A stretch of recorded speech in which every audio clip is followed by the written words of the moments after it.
siya doon sa dating company na kasama kami. Palagi lang kami nag-enjoy kung sayo-sayo kami, kanta-kanta, tsaka pasyal-pasyal, ayan. Pero ngayon, na-meet ko siya ulit dito kami nagkita. Aba, tayo mag-two-star. Tapos kung saan-saan nagpupunta, kung saan-saan din ako hinihila. Okay, so, ano siya, magaling mo kasi siya mag-discuss pagka may mga tungkol sa sales, magaling din siya sa sales. So, pero ngayon, most of her time, syempre, ito, tapos tinuturuan pa niya ako, ang gabi. Alam mo ba, nagbibigay kami ng mga ganito, tinuturuan niya ako, kinu-coach niya rin ako, no? Ang galing. So, para mas makilala niyo siya lalo, let me introduce to you, let's welcome Miss Lailani Chua.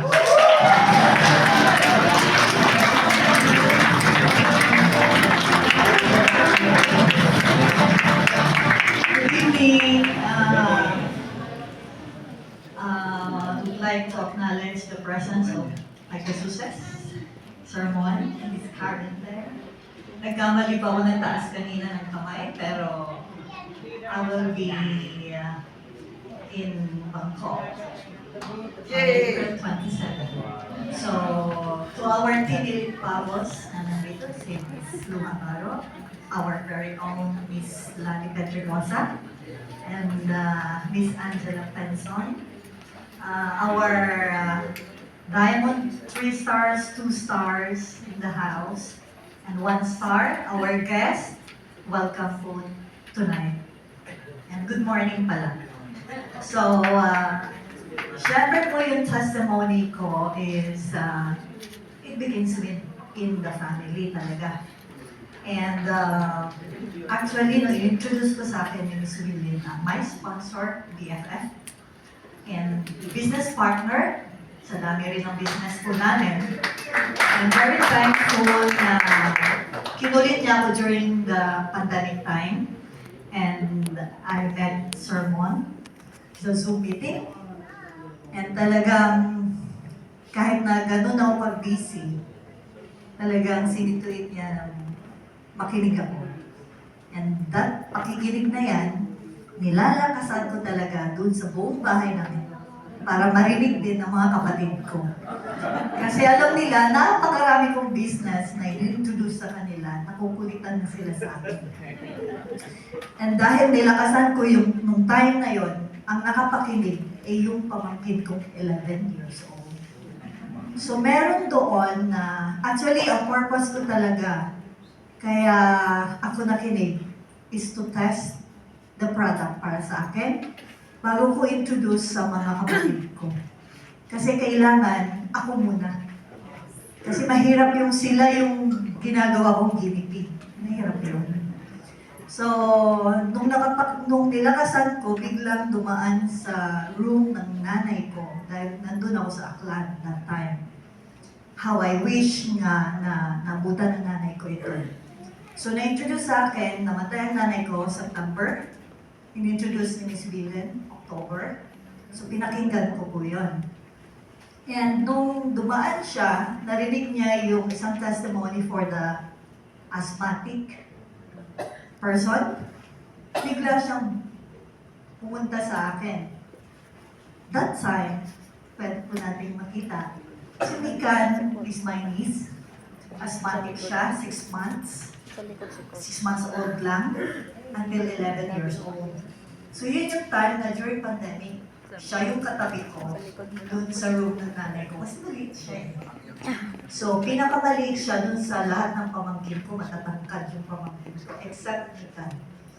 So every month, na-hospitalize siya. And meron time na nag-DOA siya. And sobrang iyak ng kapatid ko. Nandito kami noon sa Manila. Iyak na iyak kasi nga nag-DOA yung anak niya. Pero na-revive naman siya. So, talagang binantayan ng sister ko for 7 years. Hindi siya nagtrabaho. Anak lang ang tinake care niya. And anong effect ng nebulizer sa bata?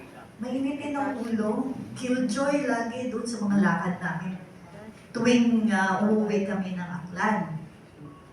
And then, growing up, naghihindar yun sa kanya. hindi siya makapag-physical activity. And yun nga, lagi siyang na-hospitalize. Siyempre, pag na-hospital ang isang pamangkin, lahat kami nadadamay din, di ba? Lalo na yung mga single, kagaya ko. Single but happy. So, nung narinig ko yun,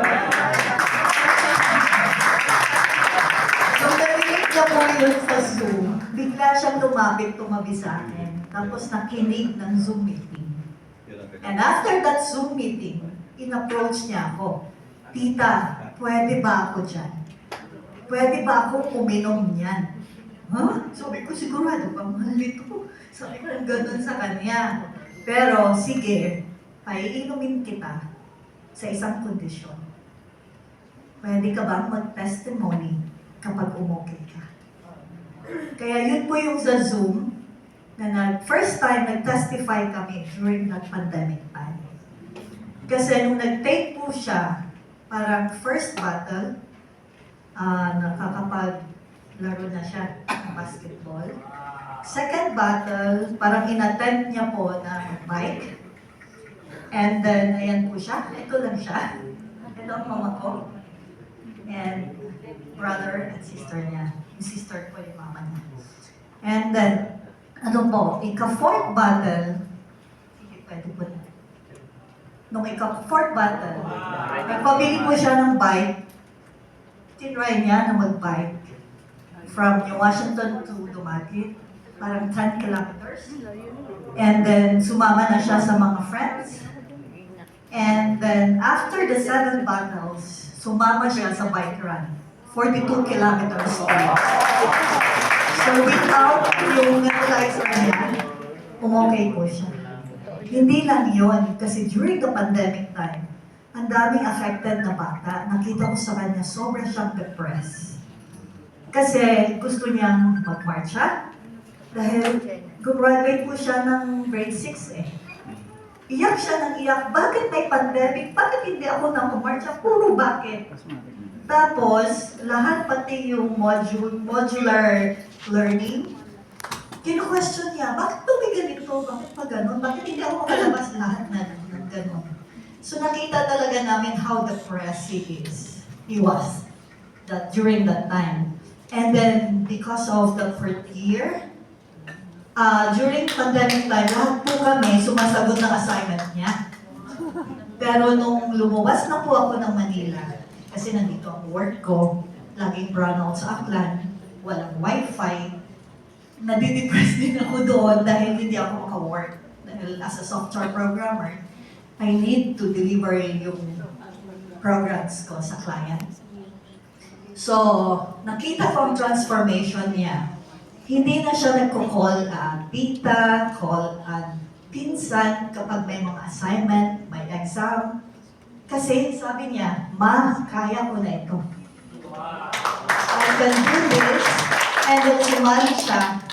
And nagkaroon siya ng confidence lalo sa sarili niya kasi tumaas na siya. So matangkad na siya ngayon sa akin. So kasing taas na siya ng kuya niya na 5'9". So ganun nakataas. So nakatulong talaga yung fourth year dun sa growth niya. Doon ko nakita na sana